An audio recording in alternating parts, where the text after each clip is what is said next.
السلام علیکم ورحمۃ اللہ۔ ان کی بات کے معزز ناظرین کو ہماری ٹیم کی جانب سے سلام عرض ہو۔ ناظرین، مانیسا ترکی کا ایک خوبصورت پرانا ٹاؤن ہے۔ یہ ازمیر کے قریب واقع ہے اور اپنی فضا، قدرتی جنگلوں اور پرانے بازاروں کی وجہ سے پورے سینٹرل ایشیا میں مشہور ہے۔ خلافت عثمانیہ کے دور میں ترک اسے شہزادگان کا شہر کہتے تھے، کیونکہ سلطان اپنے شہزادوں کو بچپن ہی میں مانیسا بھجوا دیتے تھے اور یہ جب تک دین اور دنیا دونوں علوم کے ایکسپرٹ نہیں ہو جاتے تھے، یہ اس وقت تک مانیسا سے باہر نہیں جا سکتے تھے۔ فاتح قسطنطنیہ استنبول سلطان محمد فاتح کا بچپن بھی مانیسا میں گزرا تھا۔ سلطان فاتح کے والد سلطان مراد دوم نے سلطان محمد کی پرورش کی ذمہ داری اپنی ایک ملکہ اور وزیر خلیل پاشا کو سونپ رکھی تھی۔ ملکہ عیسائی تھی اور وہ ایسٹرن یورپ کے کسی عیسائی بادشاہ کی بیٹی تھی۔ سلطان محمد کی اس سوتیلی ماں نے استنبول کی فتح میں اس کا بہت ساتھ دیا۔ سلطان جنگ تقریباً ہار چکا تھا اور اس نے صبح فوجوں کی واپسی کے اعلان کا فیصلہ کر لیا تھا، مگر رات اس کی سوتیلی ماں اس سے ملنے آئی۔ اس نے اس کا حوصلہ بڑھایا اور سلطان فاتح نے اگلے دن قسطنطنیہ فتح کر لیا۔ سلطان فاتح کے اپنے شہزادے اور 1920 عیسوی تک تمام سلطانوں کے شہزادے بھی مانیسا میں پروان چڑھے۔ یہ شہر اس قدر اہم اور تاریخی تھا۔ ہم اپنے کھانوں میں زردہ کھاتے ہیں۔ زردہ مانیسا کی سویٹ ڈش تھی۔ یہ یہاں سے پوری اسلامی دنیا میں گیا تھا۔ پنجاب میں لوگ صدیوں سے بھانڈا نام کی ایک ڈش بنا رہے ہیں۔ یہ ڈش مقوی ہوتی ہے۔ اس میں جڑی بوٹیاں، مغز، دیسی گھی اور گڑ ڈالا جاتا ہے۔ پنجابی اسے پکا کر اس کی ٹکیاں بنا کر رکھ لیتے ہیں اور سردیوں میں کھاتے رہتے ہیں۔ یہ ڈش بیماریوں بالخصوص زچگی کے بعد خواتین کو ضرور کھلائی جاتی ہے۔ یہ ڈش بھی مانیسا سے ہندوستان آئی تھی اور اس کے موجد کسی نامعلوم عثمانی ملکہ کے ڈاکٹر تھے۔ وہ عثمانی ملکہ بیمار ہو گئی تھی۔ ڈاکٹروں نے اس کے لیے ایک مقوی خوراک تیار کی اور یہ اسے وہ خوراک کھلاتے رہے۔ ملکہ صحت یاب ہو گئی تو اس نے یہ سیکرٹ ریسیپی عام کرنے کا حکم دے دیا اور یوں وہ ریسیپی مانیسا سے نکل کر سینٹرل ایشیا اور وہاں سے ہندوستان آ گئی۔ مانیسا کی کشمش دنیا کی بیسٹ کشمش کہلاتی ہے۔ یہ 500 سال تک صرف شاہی خاندان کے لیے بنائی جاتی تھی۔ ناظرین، یہ مانیسا کا تعارف تھا۔ مانیسا میں آج بھی صدیوں پرانے محلے، گلیاں اور محل موجود ہیں۔ آپ اگر شہر کے اندرونی حصوں میں جائیں تو آپ کو ہر طاق میں وقت ٹھہرا ہوا دکھائی دے گا اور آپ چند لمحوں میں 500 سال پیچھے چلے جائیں گے۔ آپ کو اس شہر میں گھومتے ہوئے لاتعداد نان بائی دکھائی دیں گے۔ مانیسا میں ترکی کے بہترین نان بنتے ہیں۔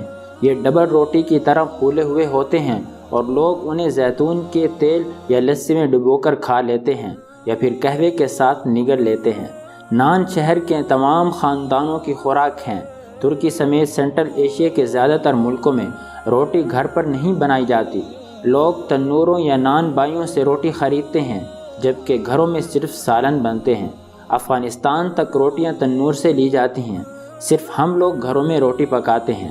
مانیسا میں بھی تندور ہیں، تاہم ان تنوروں پر ٹوکریاں لٹکی ہوئی تھی۔ بتایا جاتا ہے کہ مانیسا میں 700 سال سے روایت ہے۔ خوشحال لوگ تنور سے جتنی روٹیاں لیتے ہیں، یہ ان کی آدھی ان ٹوکریوں میں رکھ دیتے ہیں۔ ضرورت مند لوگ آتے ہیں، ٹوکری کی طرف اشارہ کر کے کہتے ہیں ہمیں اتنی روٹیاں دے دیں، اور تنور کے ورکر چپ چاپ اتنی روٹیاں نکال کر انہیں دے دیتے ہیں۔ یہ لوگ اس عمل کو میزبانی کہتے ہیں اور یہ میزبانی مانیسا میں تقریباً 700 سال سے جاری ہے۔ یہ ایک دلچسپ روایت ہے۔ چند دن قبل ہم نے دیکھا کہ سوشل میڈیا پر ایک ویڈیو وائرل ہو رہی ہے۔ اس ویڈیو میں عوام سے اپیل کی جا رہی تھی کہ کرونا وائرس کی وجہ سے کاروبار بند ہو گئے ہیں، لوگ بے روزگار ہیں، لہذا ملک بھر کے خوشحال لوگ میزبانی کا عمل بڑھا دیں۔ ویڈیو میں روٹی کی ٹوکری اور تنور بھی دکھایا گیا تھا۔ یہ دیکھ کر بے اختیار مانیسا یاد آ جاتا ہے۔ معزز ناظرین، کیا ہم ملک میں میزبانی کا یہ سلسلہ شروع نہیں کر سکتے؟ ہم ہزاروں سال سے اس علاقے میں دال روٹی کھا رہے ہیں۔ کیا یہ ممکن نہیں ہم بھی تنوروں پر میزبانی کے ٹوکریاں لٹکا دیں اور صاحب ثروت ان میں روٹیاں رکھوا دیا کریں اور تنور کے مالک ضرورت مندوں کو عزت کے ساتھ یہ روٹیاں دے دیا کرے؟ اور کیا یہ بھی ممکن نہیں ہم میں سے جو شخص افورڈ کر سکتا ہو وہ روزانہ دال پکائے، ضرورت مندوں کی فہرست بنائے اور عزت کے ساتھ ڈسپوزیبل ڈبے ان کے گھر پہنچا دے۔ ہم روز 100-200 روٹیاں پکوا کر اپنے گھروں، اپنے دفتروں کے سامنے ٹوکریوں میں بھی رکھ سکتے ہیں اور لوگ اپنی ضرورت کے مطابق آ کر روٹیاں لے جائیں۔ ہم چائے خانوں پر چائے کے اضافی کپوں کے پیسے بھی دے سکتے ہیں۔ چائے خانے کے مالکان اضافی کپوں کی پرچیاں بنا دیں، ضرورت مند آئیں، وہ پرچیاں کاؤنٹر پر دیں اور مفت چائے لے لیں۔ کیا یہ ممکن نہیں؟ ایران کا ایک قصبہ ہے، یہ اصفہان اور شیراز کے درمیان ہے۔ آپ کو یہ جان کر حیرت ہوگی کہ پورے قصبے میں فریج نہیں ہے۔ اس کی وجہ کیا ہے؟ وہاں کا ایک باشندہ بتاتا ہے کہ شاہ ایران کے دور میں حکومت عوام کو فریج خریدنے کی ترغیب دیتی تھی۔ قسطوں پر ٹی وی اور فریج مل جاتے تھے۔ پورے شہر نے فریج خرید لیے۔ ہمیں چند دن بعد احساس ہوا ہمارے دل تنگ ہو گئے ہیں۔ ہم نے فالتو کھانا فریجوں میں رکھنا شروع کر دیا ہے۔ لوگ اس سے پہلے اضافی کھانا ضرورت مندوں یا ہمسایوں میں بانٹ دیا کرتے تھے۔ ہم میں سے ہر شخص اپنی ڈش ہمسائے کے گھر بھجواتا تھا اور ہمسائے اپنا کھانا ہمیں دے دیتے تھے۔ فریج نے میزبانی اور محبت کا یہ سلسلہ روک دیا۔ ہمارے امام صاحب نے ایک دن پورے شہر کو اکٹھا کیا اور فریج کو حرام قرار دے دیا۔ حکومت نے بہت زور لگایا، لیکن ہم لوگوں نے اپنے فریج بیچ دیے یا پھر اپنے دور دراز کے رشتہ داروں کو دے دیے۔ وہ دن ہے اور آج کا دن ہے، ہمارے قصبے میں فریج واپس نہیں آیا۔ جب اس سے پوچھا گیا کہ اس سے کیا فائدہ ہوا، وہ ہنس کر بولا، بہت فائدہ ہوا۔ ہمارے پورے شہر میں کوئی شخص بھوکا نہیں سوتا۔ لوگ پیٹ بھر کر کھانا کھاتے ہیں اور باقی کھانا کسی نہ کسی مسکین، حاجت مند یا بھوکے کو دے دیتے ہیں۔ ہم لوگ ہمسایوں میں بھی کھانا بانٹتے ہیں، یوں پورے شہر میں کوئی بھوکا نہیں رہتا۔ آپ بھی یاد کریں، ہم لوگ بھی فریج سے پہلے یہی کرتے تھے۔ پرانے زمانے میں بوڑھی عورتیں گھروں میں روٹیاں بناتی، مٹی کے برتنوں میں سالن اور روٹیاں ڈال کر دے دیتی تھی اور چھوٹے بچے درجن بھر لوگوں کے ٹھکانوں تک پہنچا کر آ جاتے تھے۔ اس وقت لوگ بچوں کا انتظار کر رہے ہوتے تھے۔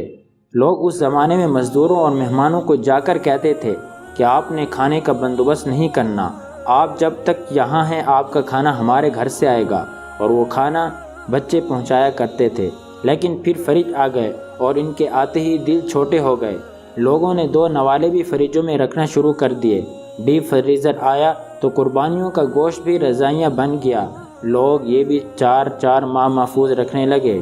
ہم اب یقیناً فریج اور ڈیپ فریزر کو اپنی لائف سے نہیں نکال سکیں گے، لیکن اس کے باوجود آپ سے درخواست ہے، ملک میں جب تک کرونا کا رقص جاری ہے اور جب تک پوری دنیا کی معاشی سرگرمیاں بحال نہیں ہو جاتی، ہم کم از کم اس وقت تک کھانا فریج میں رکھنا حرام قرار دے دیں۔ ہم روز اپنے گھر کا سارا کھانا ضرورت مندوں تک پہنچا کر سوئیں۔ ہم اگر 10 ضرورت مندوں کا بوجھ بھی اٹھا لیں، گھر مارک کر لیں اور ان گھروں تک روز کھانا پہنچا دیں، یا پھر اگر یہ ممکن نہ ہو تو ہم ضرورت مندوں کو بتا دیں آپ روز ہمارے گھر سے کھانا لے جایا کریں، تو آپ خود اندازہ کر لیجئے ہم کتنے لوگوں کی زندگی بدل دیں گے۔ ہماری وجہ سے کتنے لوگ پیٹ بھر کر سوئیں گے، ملک کتنا بدل جائے گا۔ لیکن شاید یہ ممکن نہیں۔ کیونکہ ہمارے ذہنوں میں بھوک ہے اور دماغی بھوک دل سے نہیں سوچ۔ ہمیں یہ بات پلے باندھنا ہوگی۔